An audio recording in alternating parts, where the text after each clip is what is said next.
இந்த வீடியோ பார்க்குற அனைத்து தமிழ் உள்ளவங்களுக்கும் வணக்கம். இந்த வீடியோ பிடிச்சிருந்துச்சு அப்படின்னா வீடியோவை சப்ஸ்கிரைப், லைக், கமெண்ட் பண்ண மறந்துடாதீங்க. அப்படியே அந்த நோட்டிஃபிகேஷன் பெல் பட்டனை ப்ரெஸ் பண்ணிக்கோங்க. அப்போ தான் நான் போடுற வீடியோ உடனுக்குடன் உங்களை வந்து சேரும். அது மட்டும் இல்லாமல் நீங்கள் போகிற லைக்கில் தான் இந்த வீடியோ அதிக பேருக்கு ரெக்கமெண்ட் பண்ணப்படும். ஸோ அதனால் பார்த்து கொஞ்சம் லைக்கை தட்டி விட்டுருங்க. என்றென்றும் காதலோடைய நெக்ஸ்ட் எபிசோடுக்கு தான் போவோம். செகண்ட் எபிசோட் ஸ்டார்டிங்லே ஹீரோ ஹீரோயினோட கிராமத்தை தான் காமிக்கிறாங்க. எல்லாருமே பரபரப்பாக ஓடிட்டுருக்காங்க. என்ன அப்படின்னா 1996 காமிக்கிறாங்க. அங்கே 2 குட்டி குழந்தைங்க பிறந்திருக்காங்க. இது வேறு யாரும் கிடையாது, சச்சத் ஹீரோவும் ஹீரோயின் தான். ஒரே டைமில் 2 பேருமே பிறந்திருக்காங்க. அதனாலுமே எல்லாமே ஆச்சரியத்தோட எப்படி இவங்க 2 பேரும் ஒரே டைமில் பிறந்திருக்காங்க அப்படிங்கிற மாதிரி சொல்லிகிட்ருக்காங்க. அதை பார்த்துட்டு ஒரு பாட்டி சொல்கிறாங்க, இவங்க 2 பேரும் ஒரே மாதிரி பிறந்திருக்காங்க, ஒரே டைமில் பிறந்திருக்காங்க அப்படின்னா இவங்க 2 பேரும் ஒருத்தருக்கு ஒருத்தருக்கான பேரு, சோல்மேட் அப்படிங்கிற மாதிரி சொல்கிறாங்க. இன்னொருத்தவங்க சொல்கிறாங்க, ஃப்யூச்சரில் இவங்க 2 பேருமே பெரிய ஆளாக வரப்போகிறாங்க பாரு அப்படின்னு சொல்லிட்டு சொல்கிறாங்க. அப்போ 2 ஹீரோயின் குட்டி குழந்தைங்கள கையை கோத்துட்ருக்காங்க. சோல்மேட் ஹிஸ்ட்ரி அப்படின்னு சொல்லிட்டு எபிசோட் ஸ்டார்ட் பண்ணுறாங்க. இங்கே ஹீரோயின் தான் சோகமாக அவங்க ஷோபாவில் உட்காந்துட்ருக்காங்க. என்ன அப்படின்னா நியூஸ் பார்த்துட்ருக்காங்க. அந்த செக்ரட்டரி பொண்ணு ஹாஸ்பிட்டலில் தான் இருக்கா. எப்படி ஹீரோயின் வந்துட்டு இவங்க இந்த மாதிரி பவர் வந்து மிஸ்யூஸ் பண்ணி அவளை அப்யூஸ் பண்ணலாம், இதுவே ரொம்ப தப்பு அப்படிங்கிற மாதிரிலாம் ஹீரோயினை ரொம்பவே டேமேஜ் பண்ணி போட்டிருக்காங்க. ஹீரோயினால் இதை தாங்கிக்கவே முடியல. சரி எப்படியாவது போயிட்டு ஹாஸ்பிட்டலில் பார்த்து அவளை பேசலாம், என்னென்னு கேட்கலாம் அப்படிங்கிற போகிறாங்க. பட் அங்கேயுமே அவங்கள போக முடியல. ரிப்போர்ட்டர்ஸ் எல்லாமே சூழ்ந்துக்கிட்டு எப்படி நீங்கள் அவங்கள அப்யூஸ் பண்ணலாம், இதுக்கான விளக்கத்தை நீங்கள் எங்களுக்கு கொடுத்தே ஆகணும் அப்படிங்கிற மாதிரிலாம் ரொம்பவே டார்ச்சர் பண்ணிகிட்ருக்காங்க ஹீரோயினை. இவளால் என்ன பண்ணுறதுனே தெரியல. சரி இருந்தாலுமே அவளை பார்த்து ஏதாவது பேசிடலாம், ஏதாவது கேட்கலாம் அப்படிங்கிற மாதிரி தான் ஹீரோயின் ஒரு ரூமாக தேடிட்டு போயிட்டுருக்காங்க. கடைசியாக அவள் இருக்கிற ரூமே கண்டுபிடிச்சிடுறாங்க. அவகிட்ட பேசலான்னு போகும்போது ரூம்குள்ளேயே விட மாட்டுறாங்க யாரும். அது மட்டும் இல்லாமல் அவளுமே இவளை பார்க்கவே எனக்கு வெறுப்பாக இருக்குன்ற மாதிரி கர்ட்டன்லாம் போட்டு மூடிக்கிறா. ஹீரோயினை பார்க்க முடியாது. இது இவளுக்கு இன்னமே டென்ஷன் ஆகிடுது. ஹீரோயினுக்கு என்ன பண்ணுறதுனே தெரியல. சரி ஓகே என்ன பண்ண முடியும் அப்படின்னு சொல்லிட்டு வீட்டுக்கு போய் இதெல்லாம் அவங்க அக்காக்கிட்டையும் சிஸ்டர்கிட்டையும் தங்கச்சிக்கிட்டையும் சொல்லிட்டு இருக்காங்க. நீ சும்மாவா விட்டு அவளை அங்கேயே ஒரு கை பார்த்துருக்கலாம்ல, சரி வா நான் வரேன், வா போகலாம் அப்படின்னு சொல்கிறாங்க. நீ ஓவர் ரியாக்ட்லாம் பண்ணாத, இது ஏற்கனவே டூ லேட், இதுக்கப்புறம் நம்ம ஒன்றும் பண்ண முடியாது அப்படிங்கிற மாதிரி அவங்களும் சொல்கிறாங்க. ஹீரோயின் ரொம்பவே சோகமாக சொல்லிகிட்டு இருக்காங்க. பட் அவங்க அக்காவுக்கு டென்ஷன் தாங்கவே முடியல. அவங்க காஸ்டியூமெல்லாம் சேஞ்ச் பண்ணிவிட்டு, இங்கே பாரு அவள் ஒன்றை மட்டுமா டேமேஜ் பண்ணியிருக்கா, என்னோட ஐடென்டிட்டியும் ரிவீல் பண்ணியிருக்கா. இந்த மாதிரி ஏஎஸ் குரூப்போட சிஇஓவை மேரேஜ் பண்ணி டிவோர்ஸ் பண்ணியிருக்காங்க அவங்களோட அக்கா அப்படிங்கிற மாதிரி என்னோட ஐடென்டிட்டியை ரிவீல் பண்ணியிருக்காங்க. என்னுடைய ஐடென்டிட்டியை ரிவீல் பண்ணுறதுக்கு அவளுக்கு யார் ரைட்ஸ் கொடுத்தது, இவங்களுக்கெல்லாம் எப்படி இப்படிலாம் தோணுது அப்படிங்கிற மாதிரி அவங்க அக்கா டென்ஷனாகி கத்திட்டுருக்காங்க. அவங்க தங்கச்சி அந்த டேபை வாங்கி ஸ்க்ரால் பண்ணிகிட்ருக்காங்க, அந்த கமெண்ட்லாம் படிச்சுட்ருக்காங்க. கமெண்ட்டை படிச்சுட்டு இருக்கவங்களுக்கும் ஒரு அதிர்ச்சி காத்துட்ருக்கு. என்ன அப்படின்னா இந்த மாதிரி அவங்களோட தங்கச்சி, ஹீரோயினோட தங்கச்சி 29 இயர்ஸ் தான் ஆகுது. அதுக்குள்ளே 9 இயர்ஸ் ஓல்டு ஒரு பொண்ணுக்கு அம்மாவாயிட்டாங்க. கல்யாணம் ஆகிறதுக்கு முன்னாடியே அம்மாவாயிட்டாங்க. எப்படி கேரக்டர் இருக்குது பாரு எப்படின்னு அவங்க கேரக்டர் டேமேஜ் பண்ணுற மாதிரியே போட்டிருக்காங்க. அதை பார்த்துட்டு இந்த பொண்ணுக்குமே ஷாக்காக இருக்குது. எப்படி என்னோடய பொண்ணெல்லாம் இவங்க இழுக்கலாம், எவ்வளோ அசிங்கமாக இந்த மாதிரி பண்ணிகிட்ருக்காங்க அப்படிங்கிற மாதிரி தான் அவளும் டென்ஷன் ஆகுறா. இதெல்லாம் சும்மாவே விடக்கூடாது, வா போய் அவளை ஒரு கை பார்த்துடலாம் அப்படிங்கிற மாதிரி தான் அந்த தங்கச்சிக்கும் இருக்குது. பட் என்ன பண்ணுறது, எல்லாமே முடிஞ்சு போச்சு அப்படிங்கிற மாதிரி தான் இருக்குது. ரொம்பவே டென்ஷன் ஆகி கத்துறேன், இதெல்லாம் சரியே கிடையாது, வா போகலாம் அப்படின்னு சொல்லிட்டு ஹீரோயின் கிட்ட வந்து கையை பிடிச்சி வைக்கிறா. இங்கே பாருங்கள் 2 பேருமே கொஞ்சம் அமைதியாக இருக்கீங்களா, ஏற்கனவே நம்ம வந்து ஒன்றுமே பண்ண முடியாது, ஆல்ரெடி விஷயம் கையை மீறி போயிடுச்சு, இப்போ நம்ம இருக்க வேண்டியது எல்லாமே அமைதியாக இருக்கணும் அவ்வளோதான் அப்படிங்கிற மாதிரி சொல்லிட்டு ஹீரோயின் ஃபோனை பார்த்துட்டு கத்திட்டு இருக்கா. என்ன ஆச்சு அப்படிங்கிற மாதிரி, ஐயோ ரிப்போர்ட்டர்ஸ் எல்லாமே நம்ம வீட்டு சூழ்ந்துட்டாங்களாம் அப்படிங்கிற மாதிரி சொல்லிட்டு இருக்கா. என்ன சொல்கிற அப்படிங்கிற மாதிரி 2 பேருமே ஷாக் ஆகுறாங்க. 3 பேருமே என்ன பண்ணுறதுனே தெரில. இப்போ வெளியும் போக முடியாது, உள்ளேயும் இருக்க முடியாது, என்ன பண்ணுறது, இந்த ஊரில் இதுக்கு மேலே நம்ம இருக்க முடியுமா இல்லையானே தெரியலேன்னு சொல்லிட்டு 3 பேருமே ரொம்ப பதட்டம் அடைகிறாங்க. 2 பேரும் நான் பாரஞ்சாமுக்கெலாம் போகணுமே அப்படின்னு சொல்லிட்டு அவங்க அக்காவும் தங்கச்சும் சண்டை போட்டுட்டு இருக்கும்போது 2 பேருமே அமைதியாக இருக்கீங்களா கொஞ்ச நாளி, இப்போ இருக்கிற பிரச்சனைக்கு நம்ம இங்கே இருக்கவே கூடாது, அதனால் பேக் எல்லாமே உடனடியாக பேக் பண்ணுங்க அப்படிங்கிற மாதிரி அவங்க சொல்கிறாங்க. சரி ஓகே எங்கே போகிறது அப்படின்னு பார்த்தா தான் இவங்க ஃபேமிலி ஃபோட்டோவை காமிக்கிறாங்க. ஆமாம் இவங்க ஃபேமிலி ஃபோட்டோவை பார்த்துட்டு அவங்க ஊருக்கு கிளம்பலாம் அப்படிங்கிற மாதிரி முடிவு பண்ணிட்டாங்க. இங்கே ஹீரோவை தான் காமிக்கிறாங்க.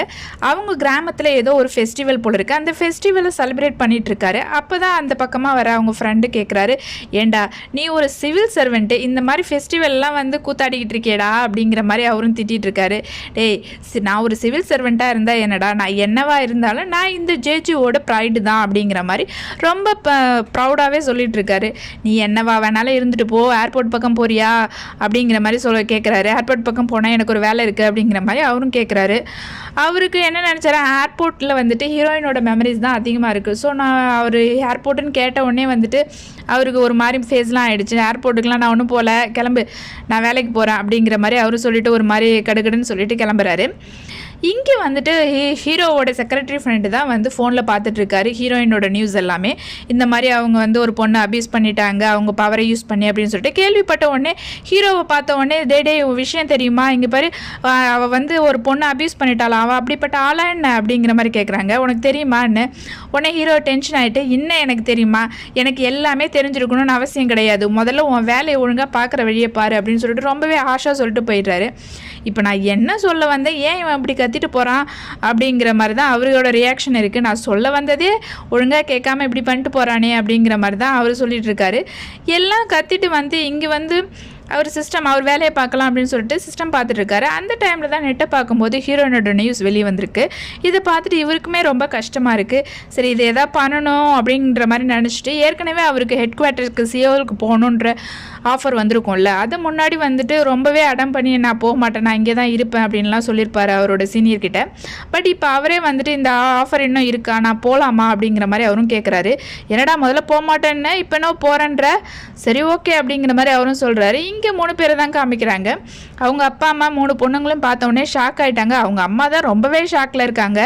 இப்போ என்ன பிரச்சனை இழுத்துட்டு வந்திருக்கீங்கடே நீங்கள் அப்படிங்கிற மாதிரி அவங்க கேட்குறாங்க. நீங்கள் என்னை பார்க்க வர்றதுக்கே நேரம் இல்லைன்னு சொன்னீங்க, இப்போ 3 பேரும் ஒட்டுக்கா வந்திருக்கீங்களே, என்ன பிரச்சனை அப்படிங்கிற மாதிரி கேட்குறாங்க. உடனே அவங்க அப்பா சொல்கிறாரு, ஏம்மா அம்மாவை பார்க்கலான்னு வந்திருக்காங்க, இது ஒரு குத்தம்மா அப்படிங்கிற மாதிரி கேட்குறாங்க. இல்லையே, இவளுங்க அப்படிப்பட்ட ஆளுங்களாம் இல்லையே அப்படிங்கிற மாதிரி தான் அவங்க அம்மாவும் சொல்லிட்டு இருக்காங்க. அப்படிலாம் ஒன்றும் இல்லைம்மா, நீ எப்போ பார்த்தாலும் பொண்ணுங்களை தப்பாகவே நினச்சிட்ருக்க அப்படிங்கிற மாதிரி அவங்க அம்மா சொல்கிறாங்க. ஆமாம்மா அப்படிங்கிற மாதிரி அவங்களும் கோரஸ் கொடுத்துட்ருக்காங்க. டேய் உண்மையை சொல்லு, நீ எப்போ வந்த தெரியுமா, நீ டிவர்ஸ் ஆனதுக்கப்புறம் வந்த. இந்த சின்னவ இருக்கா தெரியுமா, இவ வந்து ஒருத்தங்கிட்ட ஏமாந்துட்டு வந்தா. இப்போ யாருக்கு பிரச்சனை, உனக்கு பிரச்சனையா அப்படின்னு சொல்லிட்டு ஹீரோனை பார்த்து கரெக்டாக கேட்பாங்க. ஏதோ அவங்க அம்மா ஸ்மெல் பண்ணிட்டாங்க போல இருக்குது. பட் அதை மறைச்சிட்டு அவங்க ஓகே அம்மாவை சமாளிச்சுட்டு உள்ளே போவாங்க. பட் அப்பா கிட்ட மறைக்க முடியல, அப்பா கிட்ட எல்லா உண்மையே சொல்லிட்டு இருக்காங்க. ஆமாப்பா, இந்த மாதிரி தங்கச்சி ஒரு பிரச்சனையில் மாட்டிக்கிட்டா, அதனால் மீண்டு வர முடியல, அங்கே எல்லாமே ரிப்போர்ட்டர்ஸ் ரொம்பவுமே பாடாப்படுத்திட்டு இருக்காங்க, அதனால் அங்கே இருக்க முடியல, கொஞ்ச நாள் நாங்கள் இங்கே இருந்துட்டு போகலாம் அப்படின்னு சொல்லிட்டு வந்திருக்கோம் அப்படின்ற மாதிரி சொல்கிறாங்க. அப்பாவும் வந்துட்டு ஹீரோயின் அந்த தப்பு பண்ணாலா அப்படிங்கிற மாதிரி கேட்குறாங்க. இல்லை அப்படிங்கிற மாதிரி தான் அவங்களும் சொல்கிறாங்க. இங்கே ஹீரோவோட ஃப்ரெண்ட்ஸ் 2 பேரும் ட்ரிங்க் பண்ணிகிட்டே பேசிகிட்டு இருக்காங்க. இந்த மாதிரி ஹீரோயின் பண்ணியிருக்கவே கூடாது, ஹீரோயின் இப்படிலாம் பண்ணியிருக்கவே மாட்டா அப்படிங்கிற மாதிரி ஒருத்தன் பேசிகிட்டு இருக்கான். ஏண்டா அப்படி அவள் பண்ணியிருப்பாளா என்ன அப்படிங்கிற மாதிரி அவள் கேட்குறா. சொன்னாலும் சொல்ல முடியாது, அவங்க 3 பேருமே ஒரு வில்லங்கமான ஆளுங்க தான் அப்படிங்கிற மாதிரி அங்கே வேலை செய்கிற ஆளை பிடிச்சி வச்சு 3 பேரும் குடிச்சிட்டு இருக்கும்போது அவனும் கேட்குறான், யாரை பற்றி நீங்கள் பேசிகிட்டு இருக்கீங்க அப்படின்னு கேட்கும்போது தான் இவங்க 2 பேரும் சொல்லிட்டு இருக்காங்க. எங்கள் நெய்பர்ஹுட்டில் 3 லேடிஸ் இருக்காங்க, 3 லேடிஸ் 3 பொண்ணுங்களுமே 3 விதம் அப்படிங்கிற மாதிரி அவங்கள ஸ்டார்ட் பண்ணுறாங்க. அந்த 3 பொண்ணுங்களை பற்றி ஃபஸ்ட்டு இருக்கா தெரியுமா, அவள் தான் ஃபஸ்ட்டு கேர்ள். அவள் வந்து பொண்ணுன்னே சொல்ல முடியாது, பையனுக்கு ஏற்ற மாதிரி வேலையெல்லாம் அவள் பண்ணிகிட்ருப்பா. அவள் பொண்ணு மாதிரியே பிஹேவ் பண்ண மாட்டா, அவ்வளோ ஸ்ட்ராங்காக இருப்பாள். யாராவது அவகிட்ட வம்பு பண்ணாங்க அப்படின்னா அவ்வளோதான், தும்சம் பண்ணிடுவா. சாப்பிட்றதும் சரி, அவள் நடந்துக்கிறதும் சரி, பொண்ணு மாதிரியே இருக்காது. அவள் ஏதாவது அவகிட்ட வம்பு பண்ணாங்க அப்படின்னா பஞ்சிங் பேக்கை குத்துற மாதிரியே குத்திட்டு போயிடுவா அப்படிங்கிற மாதிரி தான் சொல்லிட்டு இருக்காங்க.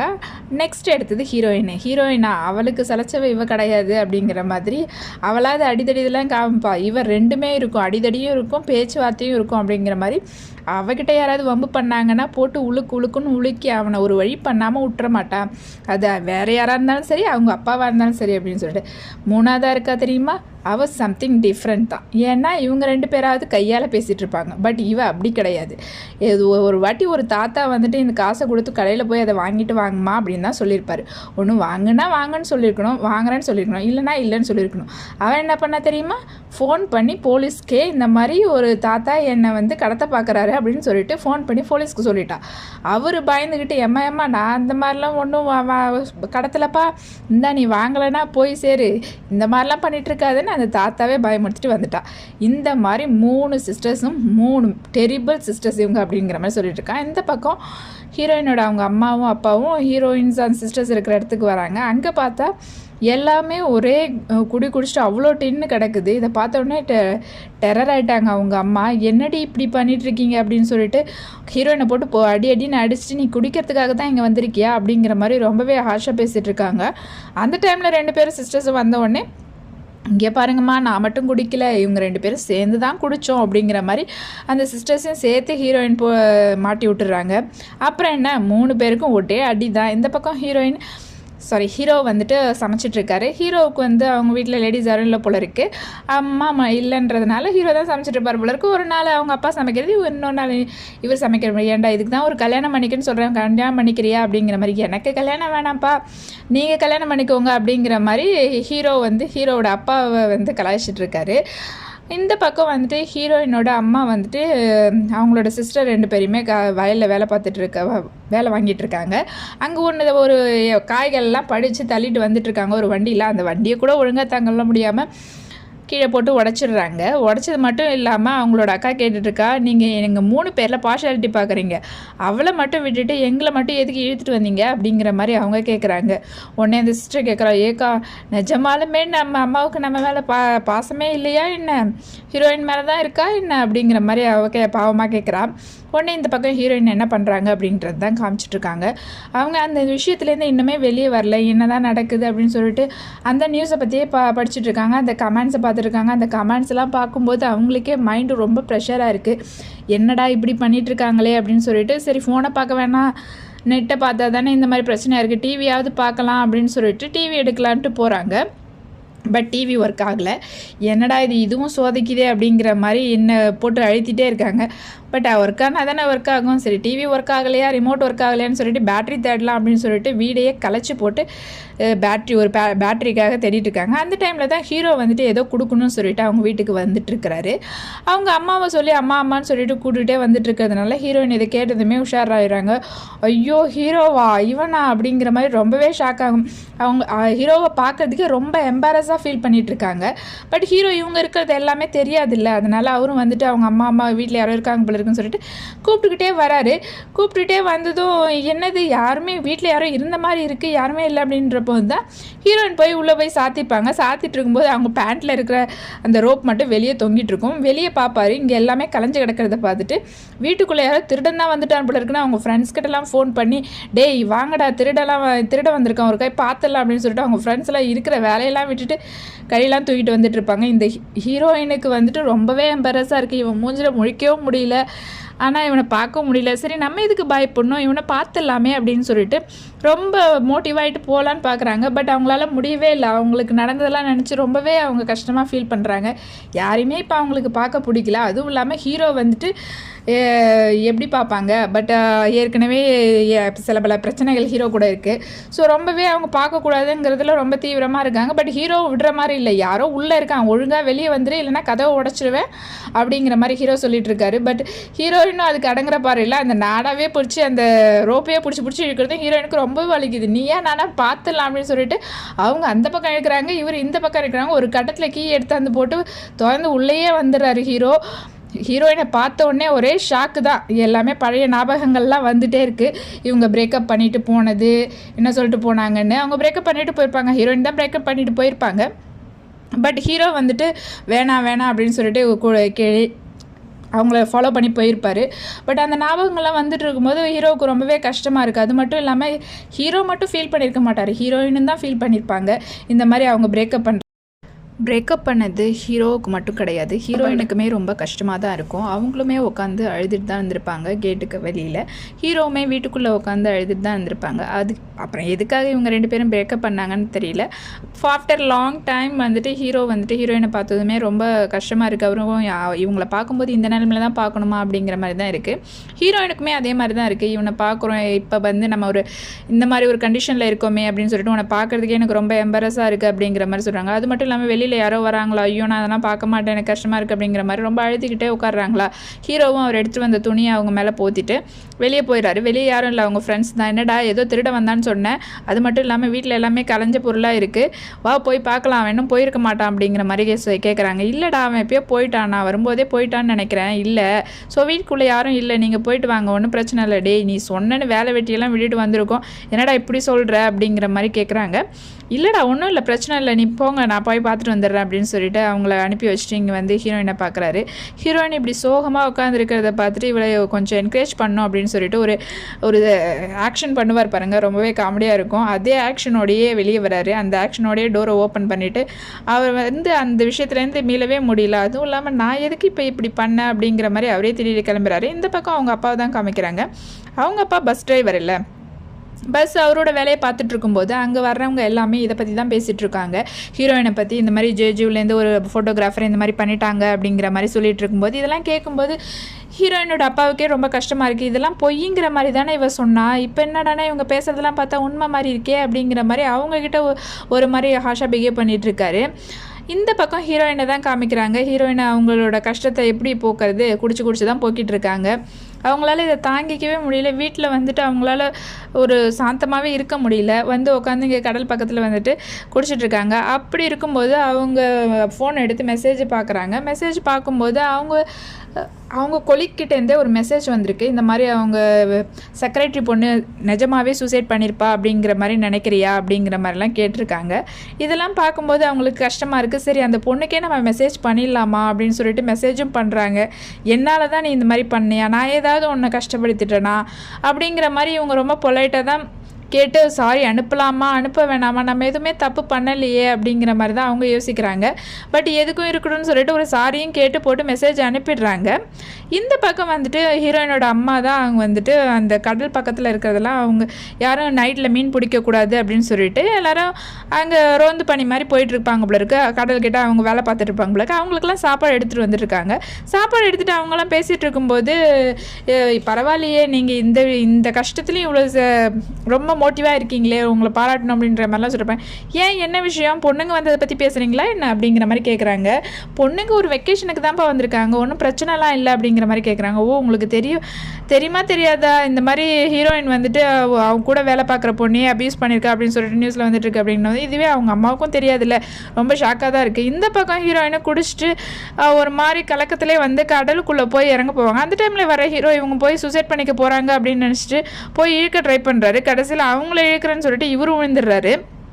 இவர் விழுந்ததுக்கு அப்புறமா இவங்கள காப்பாற்றலான்னு சொல்லிட்டு ஏன் இவன் என்ன இப்படி பண்ணிட்டானே அப்படிங்கிற மாதிரி ஒரு ஷாக்லேயே ஹீரோயின் பார்த்துட்டு இருக்காங்க. அதுலேருந்து ஷாக்கில் பார்த்துட்டு இருந்தவங்களுக்கு என்ன பண்ணுறதுன்னு தெரில. அதுக்கப்புறம் தான் ரியலைஸ் பண்ணிவிட்டு அவங்க தண்ணிக்குள்ளே குதிக்கிறாங்க. அப்போ நமக்கு ஒரு ஃப்ளாஷ்பேக்லாம் காமிக்கிறாங்க. இவங்க சின்ன வயசில் வந்து ஹீரோவும் ஹீரோயினும் வந்துட்டு பசங்க கூட ஃப்ரெண்ட்ஸ் கூட உட்காந்து பேசிகிட்டு இருக்கும்போது ஒரு இடத்துல தேனீக்கெல்லாம் வந்துடும். எல்லா பசங்களுமே ஓடி போயிடுவாங்க. பட் ஹீரோயின் மட்டும் அந்த இடத்த விட்டு போக மாட்டாங்க. கீழே குதிஞ்சிட்டு கை வச்சுட்டு இருக்கிறத பார்த்துட்டு ஹீரோவும் வந்துட்டு அவர் ஓடி போகாமல் இவர் என்ன பண்ணுவாருன்னா ஒரு குச்சை எடுத்துகிட்டு அந்த தேனியெல்லாம் விரட்டிகிட்டு இருப்பார். உடனே ஹீரோயினும் கேட்பாங்க, ஏன்டா தேனி தான் வருதுன்னு தெரியுதுல்ல, ஓட வேண்டியதானடா அப்படிங்கிற மாதிரி அவங்க கேட்டிருப்பாங்க. இல்லை நீ ஒன்றை விட்டுட்டு எப்படி நான் போகிறது அப்படிங்கிற மாதிரி சொல்லியிருப்பார். இதிலே வந்து ரொம்ப டச்சிங்காக இருந்திருக்கும் ஹீரோயினுக்கு.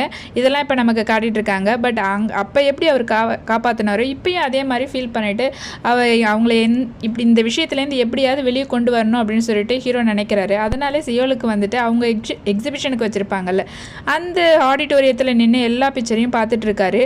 அங்கே வந்தவங்க யார் சார் நீங்கள் என்ன பண்ணிட்டு இருக்கீங்க அப்படிங்கிற மாதிரி அந்த எக்ஸிபிஷனோட இன்சார்ஜ் கேட்டுட்ருக்காங்க. ஏன் மேடம் இந்த ஃபோட்டோஸ்லாம் எடுத்திருக்கீங்களே, இதெல்லாம் விசிட்டர்ஸ் பார்க்குறதுக்கு எப்போ அலோவ் பண்ணுவீங்க அப்படிங்கிற மாதிரி கேட்குறாரு. விசிட்டர்ஸா சார், இதெல்லாம் தூக்கி போட போகிறோம் சார், இனிமேல் விசிட்டர்ஸ்லாம் அதை பார்க்க முடியாது அப்படிங்கிற மாதிரி அவங்க சொல்கிறாங்க. என்ன மேடம் எப்படி சொல்கிறீங்க அப்படிங்கிற மாதிரி அவரும் கேட்குறாரு. பாரிஸ் மேகசின் வேர்ல்ட் சொல்லிட்டு இது ஹீரோயினோட 15 years உழைப்பு அப்படிங்கிற மாதிரி இந்த எபிசோட் முடிஞ்சது. நெக்ஸ்ட் எபிசோடில் பார்க்கலாம். நன்றி, வணக்கம்.